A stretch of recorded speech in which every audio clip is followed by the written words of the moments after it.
ஓம் சத்குரு சாய்நாதாய நமோ நமக. எனது முதன்மை பேராசான் மதிப்பிற்கினிய ஆதித்ய குருஜி ஐயா அவர்களுக்கு குரு வணக்கம். உலகம் முழுக்க பரவி இருக்கின்ற தமிழ் உறவுகள் அனைவருக்கும் மதுரை ஜோதிடர் சாய் செல்வத்தின் இனிய வணக்கங்கள். வாழ்க பல்லாண்டு. இன்னைக்கு நம்ம பார்க்க போற பதிவு எதிரிடை கிரகங்கள், எதிர் தன்மை கொண்ட கிரகங்கள். அதை தாங்க பார்க்க போறோம். எதிரிடை நட்சத்திரங்கள்னு சொல்லுவாங்க, அதெல்லாம் கிடையவே கிடையாதுங்க. நட்சத்திரம் சந்திக்க போறதில்லை. அப்ப கிரகங்கள், எனது மேன்மைமிக்க ஆசான் அவர்களுடைய கிரக பாவக சுபத்துவ பாவத்துவ சூட்சும உள்ளத ஜாதக பலன்களே இருக்குது. கோச்சாரத்திலையும் பார்க்கலாம், தனிப்பட்ட ஜாதகத்திலையும் பார்க்கலாம். இதுலதான் பலன் இருக்கு. எத்தனையோ ஜாதகம் நிரூபிச்சாச்சு. என்கிட்ட வரக்கூடிய வாடிக்கையாளர்கள் முதல்ல அவங்க நம்ப வைக்கிறதுக்கு இந்த கிரக பாவக சுபத்துவ அமைப்புல தான் காரகத்தையும் ஆதிபத்தியத்தையும் நிரூபிக்கிறேன். அப்படிலாம் அவங்க ஜோதிடத்தின் மேல ஜோதிடம் இருக்கோ இல்லையோ அப்படிங்கிற நம்பிக்கையில வர்றவங்க, சொல்றவர் கரெக்டா சொல்றாரா அப்படிங்கிற நம்பிக்கையில வர்றவங்களுக்கும் முதல்ல அதை நிரூபிச்சிடணும். துருவ கணிதத்துக்கெல்லாம் போகக்கூடாது. அண்ணன் எத்தனை பேர், தம்பி எத்தனை பேர், மாமன் இருக்காரா, மச்சான் இருக்காரா, அதுக்கெல்லாம் போகக்கூடாது. இந்த உண்மையான அவருடைய குணங்கள், இந்த கிரகங்கள், எதிரே கிரகங்கள் சேர்ந்து ஒரு இடத்த பார்த்தா அதை கெடுக்கும். ஒரே அணி கிரகங்கள் பார்த்து ஒரு இடத்தை பார்த்தா அதை சுகப்படுத்தும். அது எத்தனாவது இடம், அதுக்கு என்ன பலன் அப்படின்னு சொன்னோம்னா ஜோதிடத்தின் மேல அவருக்கு நம்பிக்கை வரும். அப்புறம் நம்ம பலன்களை கேட்டு சொல்லலாம். அப்படித்தாங்க நான் சொல்லிக்கிட்டு இருக்கேன். என்னென்ன பார்க்கக்கூடிய உள்ளூர் நண்பர்கள், வெளியூர் நண்பர்கள், வெளி மாநிலத்தில் உள்ள வெளிநாட்டில் உள்ளவர்கள் அறிவார்கள். கிரக விளக்கத்தோட நான் பலன் சொல்றேன். ஜோதிடத்தை சொன்னது மாதிரி இருக்கும், அவங்க பலன் சொன்ன மாதிரி இருக்கும். ஜோதிடம் எதில் இருக்குங்கிற சொன்ன மாதிரி இருக்கணும். இந்த மனப்பான்மை ஒரு ஜோதிடருக்கு இருக்கணும். அப்பதான் ஜோதிடம் வளரும், நமக்கு பின்னாடியும் வளரணும். மற்ற தொழில் மாதிரி வருமானம் பார்க்கறதுக்கு மட்டும் இந்த ஜோதிடத்தை நம்ம பயன்படுத்தக்கூடாது. ஜோதிடம் உண்மையான எல்லாத்தையும் நிரூபிக்க வேண்டிய காலகட்டத்தில் இப்ப இருக்கோம். அந்த அமைப்பை தான் சொல்லணுங்க. இப்ப எதிரிடை கிரகங்கள் அப்படிங்கிறத நம்ம சொல்றோம்ங்க. ஒரு ஜாதகத்துல 2 அணிகள் இருக்கு. குரு அணி, சுக்கிர அணி அப்படிங்கிறது இருக்குங்க. அது எல்லாத்துக்கும் தெரியும். குரு அணியில சனி கிரகம், புதன், சுக்கிரன், குரு அணி கிரகத்துல சூரியன், செவ்வாய், இந்த மாதிரி அமைப்புல வருவாங்க. புதன் 2 பக்கமுமே இருப்பாரு. சூரியனுக்கு நண்பர் மாதிரி வருவாரு, சுக்கிரனுக்கே அவர் வருவாரு. சுக்கிரன் புதன் தான் உண்மையான நட்பு.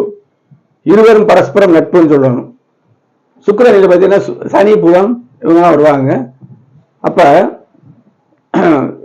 இந்த ராகுகேதுக்கள் எந்த இடத்துல இருக்காங்களோ அதை அப்படியே பிரதிபலிப்பாங்க. அவங்க பிரதிபலிப்பான்கள், பலன் பெருக்கிகள் அப்படின்னு சொல்லியாச்சு. இப்ப எதிர்க்கிறவங்கள் இதை சொல்லியாச்சு. ஒரு ஜாதகத்துல சூரியன் சனி சேரக்கூடாதுங்க.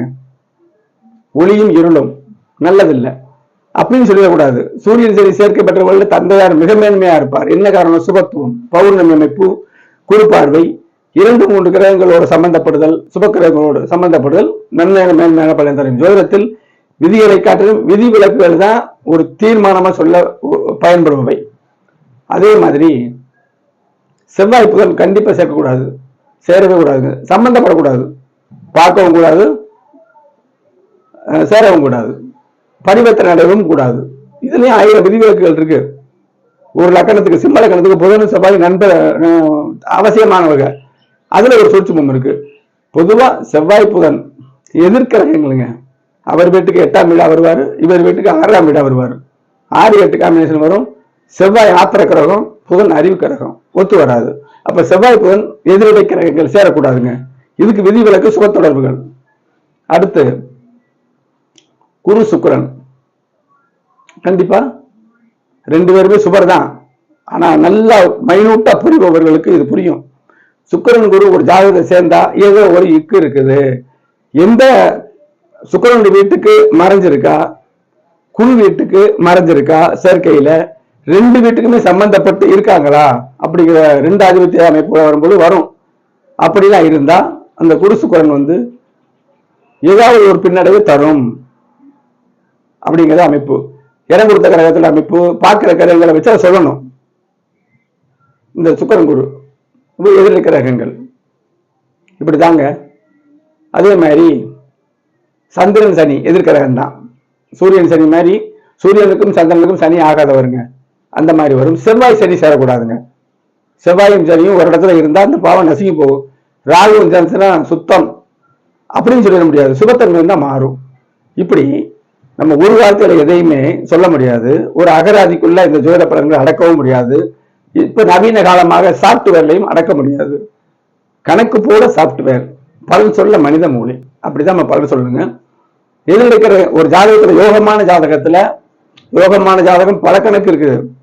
கெடுதலான தசாபதிகள் சிறு வயதுல போயிடுச்சுன்னா யோக ஜாதகம்.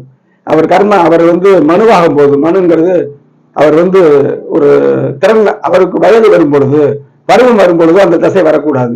சிறு வயதுல போயிட்டா தகப்பன பிறந்தத்தில் தாக்கி இருக்கும், அது ஒரு யோக ஜாதகம் சொல்லிடலாம். இப்படி எத்தனையோ அமைப்பு இருக்கு. யோகமான தசாபதிகள் வந்தா அது யோக ஜாதகம். இந்த நான் சொல்ல எதிர்நிலை கிரகங்கள் இருக்கு பாருங்க, அது சேராமல் இருந்தாலும் சரியான யோக ஜாதகங்க. சேர்ந்துட்டு சுபத்தன்மை பெற்றாலும் சேர்ந்த அமைப்பை செஞ்செடுத்தா விரிவு வரும். இது முக்கியமான பாயிண்ட். இப்படி தாங்க இது எதிர்நிலை நட்சத்திரங்க. ஒரு ஜாதகத்தை நீங்களே பார்த்துக்கலாம். இதுலதான் பலன் இருக்குது.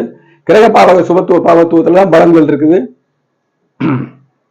உங்களுக்கு என்னுடைய அஸ்ட்ரோ சாய் செல்வம் அப்படிங்கிற யூடியூப்ல 1900க்கும் மேற்பட்ட கல்வி, வேலை, திருமணம், அதன் தரம், சம்பாத்தியம், வெளிநாட்டு வாசம், வெளிநாட்டுக்கு போய் சம்பாத்தியம் பண்றது, காதல் திருமணமா, அரேஞ்ச் மேரேஜா, முதல் திருமணம் போது இரண்டாம் திருமணமா, நடக்குமா, இல்லறத்தன்மை எப்படி இருக்குது, நம்ம குழந்தைகள் எந்த சத்தா இருக்காங்க, உறவு முறைகள் எப்படி இருக்கு, ஒரு ஜாதகத்துல அவரை மட்டும் இல்ல உறவு முறைகளையும் பார்க்கலாம்.